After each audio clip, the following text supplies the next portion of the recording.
దేశవ్యాప్తంగా చర్చనీయాంశం ఇవాళ ఓట్ల చోరీ. రాహుల్ గాంధీ గారు దేశవ్యాప్తంగా కూడా మొదటి నుంచి కూడా కాంగ్రెస్ పార్టీ అన్నది ఈ 11 సంవత్సరాల బీజేపీ పరిపాలనలో వ్యవస్థలన్నింటిని కూడా తమ గుప్పిట్లో పెట్టుకొని అధికారమే పరమావధిగా ఇవాళ బీజేపీ పార్టీ పనిచేస్తుంది. అధికారం ఒకసారి రాగానే ఏ విధంగా మళ్ళీ అధికారాన్ని శాశ్వతంగా వాళ్ళ వైపు మలుచుకొని ఈ దేశంలో రాజ్యాంగ స్ఫూర్తిని దెబ్బతీసే మాదిరిగా, ప్రజాస్వామ్య స్ఫూర్తిని దెబ్బతీసే మాదిరిగా ఏ విధంగా వాళ్ళు పనిచేస్తున్నారో రాహుల్ గాంధీ గారు, కాంగ్రెస్ పార్టీ, ఖర్గే గారు మొదటి నుంచి కూడా చెప్పుకుంటూ వస్తున్నారు. మరి వారు భారత రాజ్యాంగాన్ని మనువాద రాజ్యాంగంగా ఏ విధంగా మలతాలని ఎత్తుగడలు చేసినారో కూడా రాహుల్ గాంధీ గారు తన యొక్క ఆసియా జోడో యాత్రలో భాగంగా అనేక సందర్భాల్లో భారత రాజ్యాంగ పరిరక్షణ కొరకు మనం తీసుకోవాల్సిన పాటల గురించి చెప్పినప్పుడు రాహుల్ గాంధీ గారు ఏదైతే చెప్పినరో భారత రాజ్యాంగాన్ని పరిరక్షించుకుందాం, బీజేపీని ఓడిద్దామనే నినాదంతో పాదయాత్ర చేసినారో దానికి ప్రజలందరూ కూడా దేశవ్యాప్తంగా స్పందించారు. అబికి బార్ 400 పార్ అనే ఏదైతే నినాదంతో బీజేపీ గత ఎన్నికల్లో పోయిందో దాన్ని రాహుల్ గాంధీ గారు ఛేదించగలిగారు. వాళ్ళ యొక్క నినాదం వెనుక ఉన్న కుట్రను ప్రజలకు బహిర్గతం చేసిన సందర్భంలో సావు తప్పి కన్నులుట్టపోయినట్టు వాళ్ళు బొటాబొటి మెజారిటీతో అధికారంలోకి వచ్చిన సంగతి మీ అందరికీ కూడా తెలుసు. అది కేవలం కలగూర గంప అతుకుల బొంత. ఇవాళ బీజేపీ పార్టీ అక్కడ అధికారంలో ఉన్నది. ఇవాళ ఈసీని ఏ విధంగా వాడుకున్నారు, ఆ బొటాబొటి ఓట్లలో కూడా ఈసీని ఏ విధంగా దుర్వినియోగం చేసినారు అనే దానికి ఇలా ఆధారాలతో సహా వారు బయట పెడితే ఈసీ మళ్ళీ ఇంకా వాళ్ళకే ఉత్సాహ పడుతుంది. ఇలా దొంగ ఓట్లతో అధికారంలోకి వచ్చిన మీరు గద్దె దిగిపోండి అనే నినాదంతో, భారత రాజ్యాంగాన్ని కాపాడదాం, ప్రజాస్వామ్యాన్ని పరిరక్షిద్దాం అనే నినాదంతో ఏదైతే రాహుల్ గాంధీ గారు ఇవాళ ఒకే మనిషికి ఒకే ఓటు అనే ఒక నినాదంతో ఇవాళ భారత జాతిని మేల్కొల్పే దిశగా తన ప్రయత్నం చేస్తున్నారో దానిపైన మళ్ళీ ఈసీ ఇవాళ బురదల్లే ప్రయత్నం చేస్తుంది. నాకున్న ఏదైతే సమాచారం ఉందో ఆ సమాచారాన్ని బాజాబ్తా ఒకే ఇంట్లో ఒక పడక గది ఉన్న ఇంట్లో 76 ఓట్లు ఉన్నాయి, ఒకే వ్యక్తికి 6 చోట్ల 7 చోట్ల ఓట్లు ఉన్నాయి, ఒకే ఆధార్తో ఉన్నాయి, ఇంటి అడ్రస్ లేకుండా 0 అడ్రస్ పెట్టుకొని ఇంటి నెంబర్ లేకుండా ఇన్ని ఓట్లు ఉన్నాయని చెప్పి వారు బాజాబ్తా ఒక స్లైడ్ ప్రొషో ఇచ్చినప్పుడు వాటిని ఈసీ తలతో సిగ్గుతో తల ఉంచుకోవాలి కదా. అరే ఇన్ని తప్పులు మా దాంట్లో జరుగుతున్నాయా, మేము కింద ఆఫీసర్లు నమ్ముకొని మేము ఎన్యూమరేషన్ చేస్తుంటే ఇన్ని తప్పులు నడుస్తున్నాయా, మాకు ఓటర్ ఐడెంటిటీలో ఇన్ని తప్పులు ఉన్నాయని చెప్పి సరిదిద్దుకునే ప్రయత్నం చేయాలి.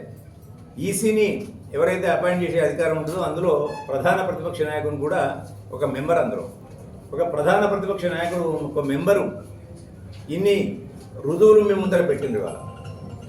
ఆ రుజువులను పెట్టుకుంటూ నువ్వు దానికి అఫిడవిట్ అని చెప్పడం అనేది ఈసీ యొక్క దిగజారుడుతనానికి నిదర్శనం. అది ఎవరికి కొమ్ము కాస్తుందో చెప్పగానే చెప్పొచ్చు. ఇవాళ ఈసీ అనేది ఇలా బీజేపీ పార్టీకి, కేంద్ర ప్రభుత్వానికి కొమ్ము కాస్తున్నది తేటతెల్లం అయిపోయింది. ఇప్పటికైనా ఈసీ ప్రజల్లో నమ్మకం కుదిర్చాల్సిన బాధ్యత ఎలక్షన్ కమిషన్ ఆఫ్ ఇండియా పైన ఉంది. దాన్ని పక్కన పెట్టి రాహుల్ గాంధీ దొంగ అన్నట్టు మీరు దొంగతనం చేసి ఎదురోళ్ళని దొంగ అంటారు. ఇవాళ మీ దొంగతనాన్ని బయట పెట్టారు. సుప్రీంకోర్టు సాక్షిగా ఆ యోగేంద్ర ఎవరైనా పేరు ఓటర్ చనిపోయిందని చెప్పిన వాళ్ళ దృష్టిలో లిస్టులో ఓటర్ చనిపోయిందని చెప్పి చనిపోయిన ఓటర్లను తీసుకొచ్చి సుప్రీంకోర్టు సాక్షిగా ముందు నిలబెట్టిండు యోగేంద్ర గారు. ఆ యోగేంద్ర గారిని కూడా ఇలా సుప్రీంకోర్టు సాక్షి పెట్టినప్పుడు అటువంటి తప్పును కూడా తెలుసుకోవాల్సిన బాధ్యత ముందస్తుగా మీ ముందు బహిర్గతపరిచినప్పుడు వాటిని సరిదిద్దుకోవాల్సిన బాధ్యత ఎలక్షన్ కమిషన్ ఆఫ్ ఇండియా పైన ఉంది. వాటన్నింటినీ కూడా పక్కన పెట్టి ఇవాళ రాహుల్ గాంధీ గారు నిరూపించాలంటే రాహుల్ గాంధీ నిరూపించుకోవాల్సిన బాధ్యత మీ పైన ఉంది. మీరు చేసిన తప్పులను మేము బహిర్గతం చేస్తున్నాం. తప్పులను వేలెత్తి చూపడమే మా బాధ్యత. దానిపైన విచారణ జరిపించి తప్పులను నిర్ధారించాల్సిన బాధ్యత మీది. మీ బాధ్యతని ఇవాళ ఒక ప్రతిపక్ష నాయకునిగా, ఒక దేశ స్వాతంత్రం పట్ల కానీ రాజ్యాంగం పట్ల కానీ నమ్మకం ఉన్న వ్యక్తిగా ఇవాళ కాంగ్రెస్ పార్టీ, రాహుల్ గాంధీ గారు, ఖర్గే గారు చేపడితే దానికి ఇలా తప్పుపడుతూ బీజేపీ పార్టీకి అంటగాగుతూ ఇలా ఈసీ చేస్తున్న విధానాన్ని నిరసిస్తూ ఇలా దేశవ్యాప్తంగా ప్రజలందరూ కూడా స్పందిస్తున్న విధానాన్ని ఇప్పటికైనా పరిగణలోకి తీసుకోకుండా నవ్విపోతురుగాక నాకేటు సిగ్గన్న చందంగా ఇలా ఈసీ ప్రవర్తన ఉంది వాళ్ళు. ఇప్పటికైనా ఈసీ ఒక స్వయం ప్రతిపత్తి గల సంస్థ. భారత పౌరుల యొక్క హక్కులను, ఓటు హక్కును కాపాడే బాధ్యత ఈసీ పైన ఉంది. ఆ బాధ్యతను విస్మరించి ఇవాళ అధికారంలో ఉన్న పార్టీకి అంటగాగే విధానాన్ని మేము తీవ్రంగా ఖండిస్తున్నాం. ఇవాళ అటువంటి వైఖరిని మానుకోవాలి.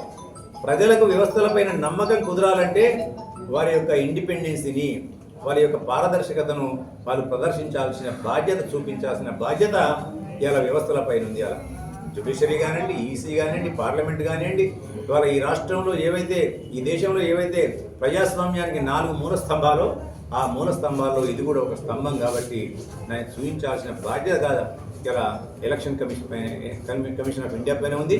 కాబట్టి ఈ యొక్క ఏదైతే పోరాటం రాహుల్ గాంధీ గారు దేశాన్ని రక్షించుకుందాం, ప్రతి ఒక్కరికి ఓటు హక్కు ఉండాలి, ఒక్కడికి ఒకే ఓటు ఉండాలి అనే ఒక నినాదంతో, వాళ్ళ రాజ్యాంగాన్ని పరీక్షణ నినాదంతో ఏదైతే ఇలా రాహుల్ గాంధీ గారు ముందుకెళ్తున్నారో దానికి దేశవ్యాప్తంగా కూడా ఇలా మద్దతు పెద్ద ఎత్తున చదువుకున్న విజ్ఞానవంతులు, మేధావులు, విద్యార్థులు వీళ్ళందరూ కూడా పెద్ద ఎత్తున ఇలా ర్యాలీ అవుతున్నారు.